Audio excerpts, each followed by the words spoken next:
Hello friends, मैं पंकज अग्रवाल बरेली से। और आज हम लोग लेने जा रहे हैं बिजनेस स्टडीज़ का चैप्टर 6 जिसका टॉपिक है स्टाफिंग। तो चलिए शुरू करते हैं। तो देखिए, स्टाफिंग को बताया गया कि एक ये मैनेजमेंट का फंक्शन होता है और उसमें हम लोग करते हैं, जैसे कि पॉइंट लिखे हैं, recruitment, selection, training, development and performance appraisal. तो जो भी हम वैकेंसीज बनाते हैं, जो भी हम टास्क को निकाल के लाते हैं और उनके लिए हमें काम करने वाले आदमियों की, पर्सन्स की ज़रूरत होती है, तो उसके लिए हमें ये काम करना होता है ऑर्गेनाइजेशन में कि रिक्रूटमेंट करें, हम सिलेक्शन करें, फिर जो लोग आ जाते हैं उनके ट्रेनिंग करें, उनको डेवलप करें और उनका वो काम कैसा कर रहे हैं इसका परफॉर्मेंस अप्रेजल करें। तो चलिए अब इस चैप्टर को हम शुरू करते हैं। इसका समरी अभी हम लोग ले रहे हैं। तो यहाँ पर मीनिंग ऑफ स्टाफिंग बताया है कि it is a process of hiring and developing the required personal. तो वही बात जो अभी हम लोग कर रहे थे कि इसमें हमें जो लोग चाहिए ऑर्गेनाइजेशन में काम करने के लिए, उनको हम लोग ढूंढेंगे, हायर करेंगे, मीन सेलेक्ट करेंगे, अपने पेरोल पे लेके आएंगे और उनसे काम लेंगे।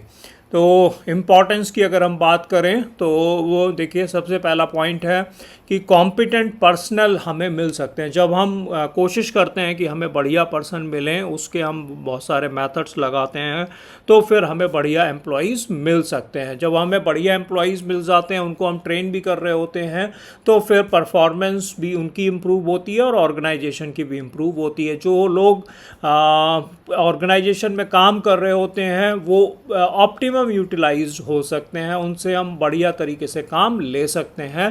ह्यूमन कैपिटल हम बनाते हैं अपने ऑर्गेनाइजेशन के लिए और ये फैसिलिटेट करता है कि एक स्ट्रॉन्ग वर्कफोर्स बन पाए और इस तरीके से एम्प्लॉयज़ भी सेटिस्फाई रहते हैं क्योंकि उनको ट्रेन करके काम लिया जा रहा है। और रिड्यूस टर्नओवर मींस जो जल्दी जल्दी नौकरी छोड़ते हैं वो कम हो सकता है।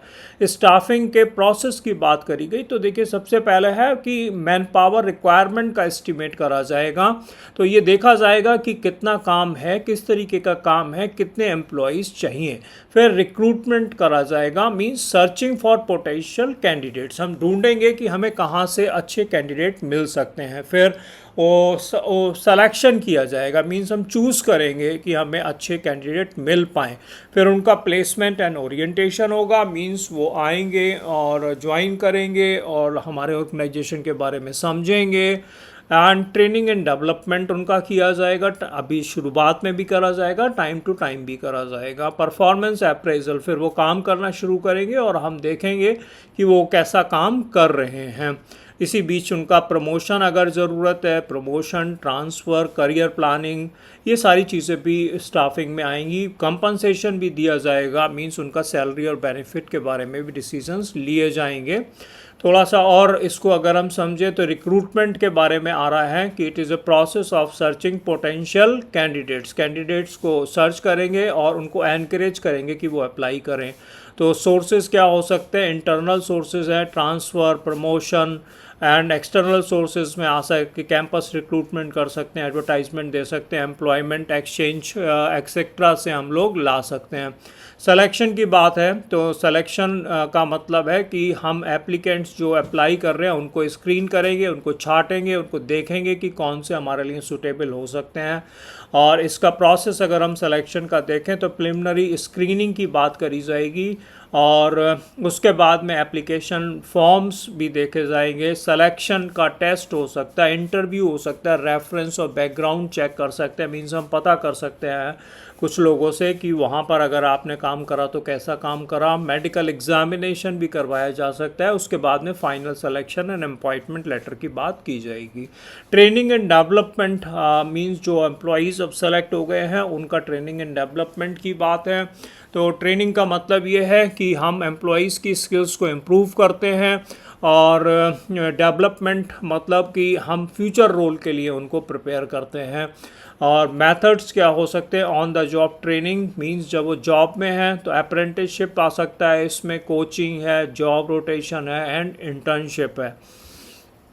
ऑफ द जॉब ट्रेनिंग की अगर हम बात करेंगे तो classroom lectures, seminar, case studies, simulation, ये जो मेथड्स हैं on the job, of the job या और कोई टर्म्स हैं, जब हम डिटेल में चैप्टर्स को लिया करेंगे तब फिर हम इसको और बेहतर रूप से समझेंगे। ट्रेनिंग के क्या फ़ायदे हो सकते हैं, इंपॉर्टेंस बताया, प्रोडक्टिविटी बढ़ जाएगी एम्प्लॉयज़ की, उनका मोराल बढ़ जाएगा, उनका उत्साह बढ़ जाएगा, वो मन लगा के काम करा करेंगे, एरर कम करेंगे, गलतियाँ कम करेंगे, एक्सीडेंट कम होंगे और उनके करियर ग्रोथ भी हो पाएगा और ऑर्गेनाइजेशन भी बढ़ पाएगा।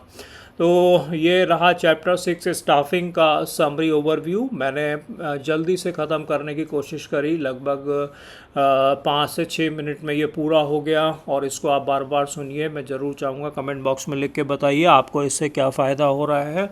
और एग्ज़ाम के समय में अगर आप ऐसा रिवाइज़ करते हैं, किसी इंटरव्यू के समय में आप रिवाइज़ करते हैं, तो आप बेहतर एग्ज़ाम में परफॉर्म कर पाएंगे, ऐसा मुझे लगता है। Thank you so much.